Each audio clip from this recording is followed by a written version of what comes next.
Bom dia a todos, meu nome é João. Eu sou a Cíntia. Eu sou a Elisa. Eu sou a Júlia. E eu sou a Sandra. E eu sou a Thaís. Nós vamos apresentar a vida e obra de Wilfred Bion. Na primeira parte será uma entrevista com ele sobre as teorias, a biografia dele, e na segunda parte nós faremos uma dinâmica de grupo com vocês. Esperamos que vocês gostem. Um abraço.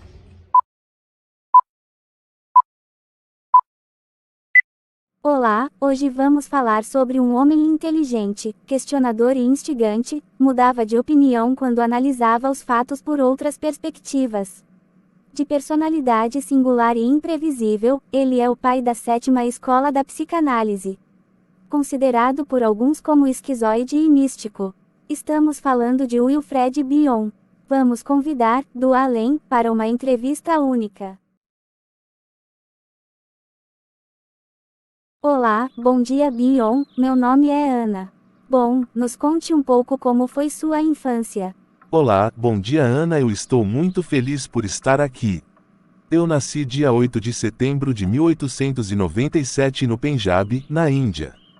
Vivi até os 7 anos sob os cuidados de uma ama indiana que exerceu uma influência muito marcante para mim. Com 8 anos fui enviado para um internato na Inglaterra, onde fiquei durante 10 anos e tive muitas dificuldades em me adaptar naquele lugar, pois me sentia muito sozinho. E como foi a transição para a vida adulta? Fui capitão da equipe de rugby, natação e waterpolo. Aos 19 anos entrei nas Forças Armadas e atuei na Primeira Guerra Mundial. Fui condecorado no Palácio de Buckingham devido ao meu desempenho em uma arriscada ação bélica, conquistei a patente de capitão, mas só quando me mudei para a Califórnia aos 60 anos, que pude elaborar e produzir meus pensamentos adequadamente, me permitindo seguir meu verdadeiro caminho. E por que escolheu a psicanálise? Com o término da guerra abandonei o exército para estudar na Universidade de Oxford. Fiz história moderna, filosofia, teologia, letras, e me dediquei ao magistério. Quando eu tive a oportunidade de ler sobre o trabalho de Freud, fiquei fascinado, então resolvi fazer medicina e me tornar psicanalista. Me formei aos 33 anos e logo após fui condecorado como cirurgião. Me conte um pouco da sua vida pessoal. Eu me casei com a atriz Betty Jardine. Ficamos casados por pouco tempo, pois ela faleceu durante o parto da nossa primeira filha Partenope em 1945. Foi um momento muito difícil para mim, que me fez voltar minha análise com Melanie Klein. Me casei novamente, dessa vez com minha assistente da clínica Tavistock, a Francesca, e tivemos o Julian e Nicola.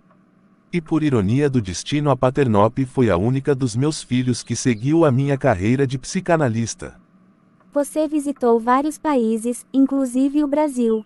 Sim, tive a oportunidade de participar de conferências no Brasil, muitas delas em São Paulo, e também na Argentina. Aceitei o convite de residir na Califórnia, onde morei por 11 anos. Em 1979 decidi retornar à Inglaterra para me reaproximar dos meus filhos. Eu estava pronto para voltar à clínica, mas descobri que estava com leucemia mieloide aguda, e em questão de dias vinha a falecer com 82 anos, em 8 de novembro de 1979 na cidade de Oxford, na Inglaterra. Você é conhecido como o pai da dinâmica de grupo. Poderia nos explicar como isso aconteceu? Na Segunda Guerra Mundial, fui o psiquiatra responsável pelo Departamento de Reabilitação e Readaptação dos Oficiais Militares e pelo recrutamento de novos oficiais. Quando percebi que os oficiais apresentavam os mesmos problemas de distúrbios emocionais, e com a demanda que tínhamos à época por conta da guerra, percebi que fazendo reuniões com grupos de 15 pacientes, conseguiríamos reintegrá-los mais rapidamente. Comecei com programas de atividades e exercícios, e foi então que vi se formar um verdadeiro espírito de grupo entre meus pacientes. Quais são as vantagens em trabalhar com grupos? Trabalhando com grupos, é possível observar como os membros interagem entre si, os tipos de lideranças que surgem, além da possibilidade de compartilhar as avaliações com os outros técnicos selecionadores, e inúmeras vantagens econômicas de tempo e de recursos. Quais são os principais conceitos da dinâmica de grupos? Os principais são o espírito de grupo, quando se pode observar como os membros interagem em razão de um propósito comum. Por exemplo, o que cada indivíduo tem a oferecer ao grupo, como acontecem as ocupações das posições dentro dos grupos, qual o grau de liberdade individual, como eles enfrentam o descontentamento, como reagem quando aparecem novas ideias. A mentalidade grupal, como o grupo age em relação a pensamentos e objetivos comuns. A cultura de grupo, conflitos gerados pelo entendimento do que são as necessidades do grupo e as dos indivíduos. A valência, maneira como um indivíduo inconscientemente combina com outro membro do grupo, formando subgrupos dentro do grupo. A cooperação, membros trabalhando juntos para alcançar os objetivos do grupo. Que tipo de comportamento você observou dentro dos grupos? Observei que dentro de um grupo existem dois níveis que ocorrem de maneira simultânea. Temos os grupos de trabalho com aspectos mais conscientes, são formados com a intenção de desenvolver um trabalho comum. E o que eu chamo de pressupostos básicos, que obedecem às leis do inconsciente dinâmico, que são moldes do processo primário do pensamento, onde observei 3 padrões de comportamento. O suposto básico de dependência, quando os membros dos grupos elegem um líder carismático em busca de proteção e segurança. O suposto básico de luta e fuga, quando os membros dos grupos se colocam em posição de defesa, lutam ou fogem de qualquer situação nova. O suposto básico de acasalamento, quando membros do grupo acreditam que alguém ou uma ideia irá aparecer e resolver todas as suas angústias, e salvar o grupo de todas as dificuldades. Como você vê o surgimento de um líder dentro do grupo? Bem, Freud acreditava que o grupo se constituía a partir de seu líder. Diferentemente de Freud, eu acreditava que o líder surge de acordo com as circunstâncias e necessidades de cada grupo. E que dentro dos grupos existe o establishment que se protege diante de qualquer gênio que possa surgir e ameaçar esta liderança. Qual foi o objetivo com a teoria Agrade?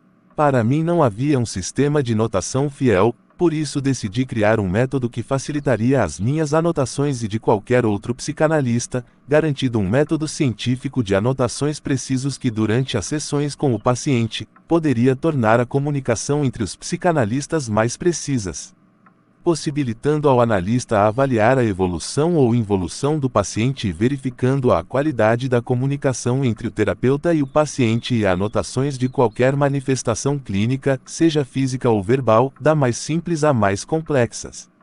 E como a desenvolveu? Explique a construção dessa teoria. Utilizei como modelo a tabela periódica dos elementos químicos e os modelos cartesianos matemáticos, por isso desenvolvi primeiramente os elementos da psicanálise, ou seja, as unidades de ideias e sentimentos que se passam no vínculo entre o analista e o paciente e que pode estar representadas em uma única categoria da grade e que significam pensamentos ou sentimentos e podem fazer diferentes combinações entre si para representar diferentes situações psíquicas. A grade possui 6 fileiras e 8 colunas, que quando se cruzam geram um total de 48 casas, onde a maioria está preenchida, conforme a figura. Sendo que a primeira coluna é chamada de eixo genético, onde consta a maioria dos conceitos psicanalíticos e a primeira linha dividida em números de 1 a 6 é chamada de eixo de utilização. A última é intitulada de N, pois sugere que a grade é um sistema aberto e não fechado. E o que são os elementos da psicanálise? É a forma que encontrei de simplificar e integra as diferentes correntes de pensamento psicanalítico, e as dividi em 7 básicas. A primeira é relação continente-conteúdo para identificação projetiva. 2. Interação permanente entre a posição esquizoparanoide e a depressiva. 3. Os vínculos de amor, ódio, conhecimento. 4. O vínculo entre razão e ideia. 5. A dor psíquica. 6. As transformações. E 7. O processo de transformação do narcisismo em socialismo. Agora gostaria que explicasse suas teorias a respeito do pensar e do conhecimento. Bem, a formação do conhecimento e do pensar se originam como uma reação emocional primitiva decorrente da ausência de um objeto, como a frustração de um bebê que não recebe o seio num determinado momento de desejo. Essa emoção gera o protopensamento, que vem antes da formulação de um pensamento, pois o bebê ainda não tem seu aparelho psíquico formado. Essa frustração sentida cria a necessidade do sujeito de pensar o motivo das suas emoções, e todo esse movimento auxilia na criação de seu aparelho psíquico e, por consequência, do pensar em si. Essa capacidade de sentir uma emoção, como a frustração do não seio, e de reagir a ela de forma que consiga transformá-la em pensamento e aprendizado, dei o nome de função alfa.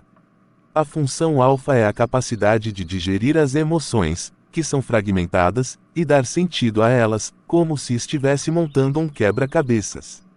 O resultado dessa emoção já entendida, com seus fragmentos unificados, chamei de elementos alfa. Mas, quando esses fragmentos de emoções não são digeridos, os chamo de elementos beta. Poderia discorrer agora um pouco sobre a teoria das transformações? Claro, Ana. Quero lembrar, antes de tudo que, no ambiente analítico, o analista não pensa pelo sujeito. Ele promove um ambiente em que o sujeito possa conduzir um fluxo do seu próprio pensamento. Então, meu conceito de transformação objetivava esclarecer o que acontece entre o que o psicanalista elabora e o que o paciente elabora. Portanto, ela é puramente clínica. Transformar é simbolizar e vice-versa. Como exemplo, menciono a passagem do dizer para o agir, os sonhos, os sintomas. Elas sempre ocorrem numa vivência emocional e dependem muito do meio onde se processam e como. Aqui podemos trazer as ideias de continente contido, pois se encaixam muito no ambiente tanto clínico como na relação mãe-bebê. O continente é um ambiente de estabilidade constante, oferecendo amor, carinho e compreensão, associamos à mãe e ao psicanalista. Já o contido é aquele que é envolvido pelo continente, como a água em um recipiente. Ele se molda ao continente, feliz pelo seu abraço, associado ao paciente. Dentro desses conceitos, concebe 3 tipos de transformações. O primeiro conceito é a transformação de movimento rígido, a pouca variação dos fatos, são mais comuns em pacientes neuróticos. Já o segundo, é a transformação projetiva, deforma mais os fatos, noções de espaço e tempo, mas ainda assim possibilita reconhecer as invariantes para a interpretação, são os que estão no limite do analisável. E por último a transformação alucinose, aqui temos uma forte influência dos elementos beta e ausência do rever e da mãe, com emoções introjetadas sob a forma de terror sem nome. E a formação dos vínculos? Como acontece? Todas as emoções sentidas, positivas e negativas, levam à formação de um vocabulário, que será mais ou menos exitoso dependendo de 3 fatores. 1. Relação mãe-bebê. 2. Capacidade de formação de símbolos. 3. Emoções de amor e ódio. Além disso, há a formação de vínculos sujeito-objeto cujos principais são amor, ódio e conhecimento, que são muito importantes na formação do aparelho psíquico. Quando há uma boa interação mãe-bebê, ou seja, ambos aprendem um com o outro em harmonia, e chamei essa interação de revere, dizemos que a função K foi desenvolvida. Quando não há essa interação, não há esse desenvolvimento da função K. Isso desencadeia uma série de conflitos emocionais, a função alfa não processa os fragmentos dos elementos beta e há uma projeção da criança, que afeta a capacidade de perceber, pensar e reconhecer, sendo manifestados através de delírios ou alucinações. Temos então o aparecimento da função "-K, e o surgimento do superego, onisciente, onipotente e prepotente. Obrigada por todas essas explicações tão esclarecedoras. Por último, gostaria que nos contasse como é possível utilizar seus conceitos no ambiente analítico. Bem, como escrevi em um trabalho que construí a partir da citação de Freud, cesura, minha ênfase é mais da prática que da teoria, não só da teoria da psicanálise, mas de qualquer coisa. A única situação em que a pesquisa psicanalítica pode ser levada adiante é no consultório com pacientes, tal como eles se apresentam para a análise.